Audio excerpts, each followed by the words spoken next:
மக்கள் அனைவருக்கும் வணக்கம். நான் தான் உங்கள் காக்பூச்சி. நீங்கள் பார்க்கிறது காக்பூச்சி நியூஸ் தமிழ். இன்று நடந்த முக்கியமான செய்திகளை உடனுக்குடன் உங்களிடம் கொண்டு வருகிறோம். வாருங்கள்.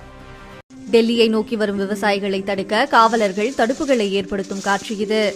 ஒரு பக்கம் கரப்பான்பூச்சி கட்சியினர் இரண்டாவது நாளாக நாடாளுமன்றம் நோக்கி பேரணியை தொடர இருக்கும் நிலையில் மற்றொரு பக்கம் வடமாநில விவசாயிகளும் போராடுவதற்காக டெல்லியை நோக்கி படையெடுத்துக் கொண்டிருக்கின்றனர். இதனால் மத்திய அரசுக்கு பெரும் நெருக்கடி உருவாகி இருக்கிறது. இந்திய அமெரிக்க வர்த்தக ஒப்பந்தத்தால் அமெரிக்க பொருட்களுக்கான இறக்குமதி குறைக்கப்படுவதால் அமெரிக்காவின் மலிவான விவசாய பொருட்களும் மானியங்களும் இந்திய சந்தைக்குள் அதிக அளவில் வரும். இதனால் சிறுநிலம் வைத்துள்ள இந்திய விவசாயிகளால் போட்டியிட முடியாது. அவர்களின் வருமானம் குறைந்து கிராமப்புற வாழ்வாதாரமும் பால்வளம் சிறு தொழில்கள் போன்ற பிற துறைகளும் கடுமையாக பாதிக்கும் என இந்திய விவசாயிகள் போராட்டத்தை அறிவித்துள்ளனர்.